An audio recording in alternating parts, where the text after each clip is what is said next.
कि आजकल के दूल्हा दुल्हनों की तरह यज्ञ भगवान नीचे हैं और हम राजा बाबू बन के जो है कि चप्पल जूता पहन के कुर्सी पे बैठ के तो हम हवन कर रहे हैं हमारा भी। Hello and welcome to my new blog. I hope आप सभी बहुत अच्छे होंगे और मैं भी बिल्कुल ठीक हूँ। तो भाई आज पता है आपको टाइम कितना हो रहा है? मैंने ब्लॉगिंग कब शुरू करी है? टाइम हो रहा है 2:30 बज रहे हैं। 2:30 बज रहे हैं। तो मैं सुबह से जब से उठी हूँ तब से लगी अब जाके मैं फ्री हुई हूँ। वो क्यों? क्योंकि सूरज भगवान आज बहुत अच्छे निकले हैं। तो मैंने थोड़ा काम अपना बढ़ा लिया, एक्स्ट्रा काम बढ़ा लिया। चूँकि रजाई गद्दे की खोल, इनके कपड़े, पीछे कपड़े देख सकते हो, काशी के कपड़े, मेरी शॉल, स्वेटर, ये सारे कपड़े दिखेंगे आपको। इधर सारे कपड़े दिखेंगे। इधर तो कम है, इसके डबल ट्रिपल तो उधर रखे हैं, उधर डाल रखे हैं मैंने। तो बस आज सारे कपड़े भी धो डाले मैंने, सूख जाएंगे सारे। क्योंकि भाई धूप बहुत ज़रूरी है। धूप नहीं निकलती है तो मेरा जैसे दिमाग काम नहीं करता कि क्या करूं, क्या सफाई करूं, क्या ना करूं। तो बस यही कुछ आज मैंने काम थोड़ा अपना एक्स्ट्रा कर लिया, बढ़ा लिया काम। उसके बाद गद्दे वद्दे भी सारे सुखाने तो सारे धूप में डाल दिए, सारे कपड़े धुल गए। अब आज मस्त सारे कपड़े सूख जाएंगे तो थोड़ी दिल को तसल्ली मिलेगी। चलो कपड़े सूख गए आज फाइनली। फिर उसके बाद अभी मैं आके यहाँ पे थोड़ी देर के लिए बैठी हूँ धूप में। और काशी जो है कि अपना उधर खिड़की के पास बैठ के फ़ोन देख रही है, क्योंकि धूप में तो फ़ोन तो दिखेगा नहीं, क्योंकि फ़ोन में अंधेरा अंधेरा दिखेगा। इसलिए मुझे भी कह रही थी कि मम्मा चलो खिड़की पे बैठते हैं। मैंने कहा नहीं, मैं खिड़की पे नहीं बैठूँगी, मैं तो धूप में बैठूँगी भाई, क्योंकि आज धूप निकली है तो धूप में बैठूँगी। और वैसे भी धूप जाने वाली है, 2:30 बज गए। बताओ, जल्दी फ्री हो जाती तो जल्दी बैठती ना। बट कोई नहीं, काम ही इतना मैंने बढ़ा लिया। सारा कुछ कर आके और खाना वाना बनाते अब जाके खा के खिला के फ्री हुई हूँ। और अभी भी बर्तन रख दिया है मैंने कहा बर्तन अब 1-2 घंटे के बाद ही धुलेंगे, मतलब 4 बजे। क्योंकि थोड़ा तो बैठी हूँ भाई, जब से उठी हूँ तब से लगी हूँ नॉन स्टॉप। और है कल है मेरा पेपर, तो मुझे उसकी भी तैयारी थोड़ी करनी है। तो उसके लिए थोड़ी पढ़ाई करनी पड़ेगी आज मुझे, सिंसियर होके, थोड़ा सीरियसली। तो इसलिए भी मैं यहाँ पे जो है कि बुक लेके बैठी थी। थोड़ा मैं धूप में बैठूँगी तो थोड़ा पढ़ भी लूँगी सही से, और सही हो जाएगा अपना। आज अच्छे से पढ़ना पड़ेगा ना सिंसियर होके क्योंकि कल तो पेपर ही है मेरा। और बस अभी का तो यही है। मैंने कहा चलो धूप में बैठे बैठे ब्लॉगिंग ही शुरू कर देते हैं भाई। ये भी तो एक काम है, इसको भी तो करना है। सारा काम तो हो जाता है अपने टाइम से, लेकिन इसके लिए भी तो टाइम निकालना ही पड़ेगा अपन को। तो बस मैंने शुरू कर दी है। और काशी के पापा भी अभी खा पी के कहीं गए हुए हैं। वो भी सुबह से आज लगे हुए थे गायों में, उनको भी थोड़ा धूप वूप दिखानी थी, तो आज काम सबका ही बढ़ गया था। ऐसा ही कुछ है अभी तो। और धूप बहुत अच्छी लग रही है। भगवान जी आपका बहुत बहुत धन्यवाद है मेरा मरम समझने के लिए। मैंने सुना दिल्ली में धूप हो रही है, मैंने कहा भाई दिल्ली में धूप हो रही है, धूप यहाँ भी भेज दो। और आज धूप आई गई मेरे पास। तो बस यही है अभी तो। हाँ, मुझे आप लोगों से और एक बात करनी थी, और वो बात ये है कि आप लोग को पता है ना, आप सोशल मीडिया पे तो इतनी तेज़ी से वायरल हुआ वो चीज़ कि मैं क्या ही बताऊं। आप लोगों को पता ही है कि इंद्रेश जी महाराज जो हैं, इंद्रेश उपाध्याय जी महाराज कथावाचक जो हैं, उनका विवाह अभी हुआ है, रिसेंटली अभी हुआ है ना, 5 तारीख को, 5 दिसंबर को। 1 महीना भी नहीं हुआ अभी। तो अपने विवाह के उपलक्ष्य में उन्होंने 1 महीने का शायद अवकाश लिया था कथा से, कथा नहीं कर रहे थे वो, और अब फिर से वो कथा करने चले गए हैं। मतलब उनका वो जो क्रम है वो उन्होंने प्रारंभ कर दिया है। लेकिन उनके विवाह को लेके इतनी टीका टिप्पणियाँ वो जिस कथा में अभी गए थे उस कथा में वो कह भी रहे थे। वही बात मैं आपसे कहना चाहती हूँ। मतलब इतनी, देखो यार क्या होता है ना कि अच्छी चीज़ में टीका टिप्पणियाँ ना हो, ऐसा हो नहीं सकता। वो तो होना ज़रूरी है, वो हो के ही रहेगा। और ये सबको पता है, उनको भी पता थी कि अगर शादी ऐसी होगी तो टीका टिप्पणियाँ अवश्य होंगी। अगर 95% लोग चाहने वाले हैं तो 5% लोग तो होंगे ना आलोचना करने वाले, आलोचक तो होंगे ही। तो यही बात मुझे समझ में नहीं आ रही थी कि एक सब्जी बेचने वाला आदमी, छोटे मोटे काम धंधे करने वाला आदमी, दूसरे की नौकरी करने वाला आदमी भी इतना कमा लेता है कि अपने बच्चों की शादी वो बहुत अच्छे से करता है, बहुत धूमधाम से, बहुत अच्छे से करता है। ऐसा कि करना भी चाहिए। और इंद्रेश जी महाराज जी के जो पिताजी हैं भाई, वो 52 वर्षों से कथावाचक हैं। सोच सकते हो आप, 52 वर्ष कुछ कहलाते हैं। और 52 वर्षों से कथा करने वाला जो आदमी है और 3 बहनों में इकलौता बेटा, वो अपने बेटे की शादी करने का क्या उनको इतना भी हक नहीं है कि काफ़ी अच्छे से वो कर सकें? तो वही उन्होंने किया। और जिस तरीके से शादी उन्होंने की है ना, आप चाहे जितने मर्जी पैसे खर्चा कर लो, उस तरीके से कभी कर नहीं पाओगे आप लोग। पैसे बहुत खर्चा करते हो, बहुत ताम तुम करते हो, लेकिन जिस विधि से, जिस तरीके से विवाह होना चाहिए वैसे आजकल के विवाह नहीं होते हैं। बहुत करोड़ों रुपए लोग खर्च कर देते हैं, कोई मतलब नहीं है, बेकार है। तो यार उनके विवाह में मतलब बिना लहसुन प्याज के सारे व्यंजन, सारे भोजन, और विदाउट अल्कोहलिक विवाह। और पता है आपको, जयपुर में लीला पैलेस था शायद वो, हाँ लीला पैलेस ही था। लीला पैलेस में उनका विवाह हुआ है। लेकिन लीला पैलेस में भी मैंने जहाँ तक देखा, जो मंडप उनका बनाया गया था, उस मंडप में भी जो हवन कुंड था वो मिट्टी का हवन कुंड, और उसके चारों तरफ गोबर का लेपन। समझ सकते हो आप? लीला पैलेस में इस तरीके से विवाह हो रहा है, गोबर का लेपन। और वहाँ पे जितने लोग बैठे हुए थे, सारे लोगों ने कोई चप्पल जूता नहीं पहन रखा था, सारे नंगे पाँव थे। विवाह उनका दिन में हुआ है, पूरे वैदिक रीति रिवाज से उनका विवाह हुआ है।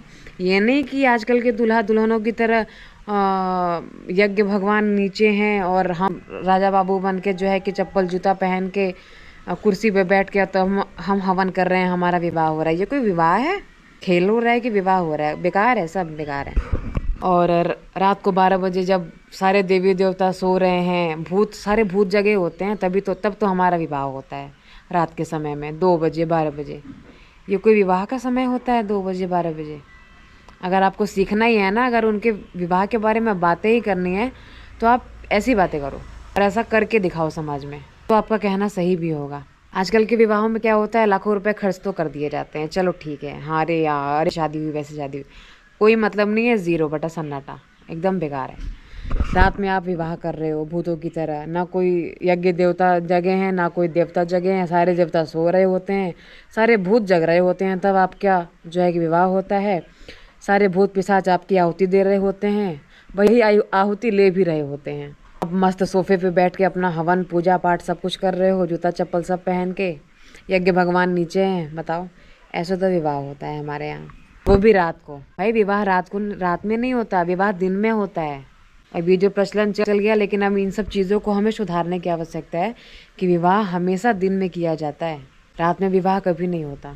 तो बस यही सब चीज़ें थी। मुझे कुछ लोगों की बातें अच्छी नहीं लगी थी, इसलिए मैं कहना चाहती हूँ। पता नहीं और लोगों को अच्छी लगे ना लगे, लेकिन भाई बात तो देखो, बात करनी है तो ऐसी बात करो। मतलब पूरे वैदिक परंपरा से आजकल के तो विवाह करने वाले ही कहेंगे कि अरे जल्दी कराओ, क्योंकि उनको और नाटक करने होते हैं ना, जल्दी कराओ। कितने प्रॉपर तरीके से उनके विवाह में मैंने देखा कि सबसे अधिक समय जो दिया गया ना, वो उनके विवाह को ही दिया गया था।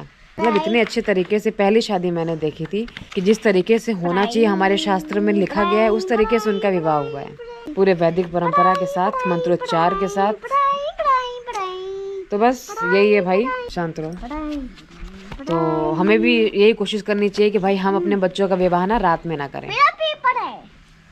रात में जिसको विवाह करना है भैया, फिर तुम विवाह करो ही मत, चले जाओ यहाँ से, रात में नहीं कर रहे हैं। में विवाह होना चाहिए और पूरे विधि विधान से, पूरे वैदिक परंपरा के साथ होना चाहिए। होटलों में कोई विवाह होता है? कोई विवाह नहीं होता, वो सब खाली ढकोसला होता है, दिखावा होता है कि हाँ होटल में शादी करी थी मैंने, ऐसे करा था मैंने, बस चुप, बिल्कुल आ गई डिस्टर्ब करने। तो भाई मुझे तो यही कहना था। बाकी आप लोग कमेंट में बताना कि क्या मैं सही कह रही हूँ या गलत कह रही हूँ।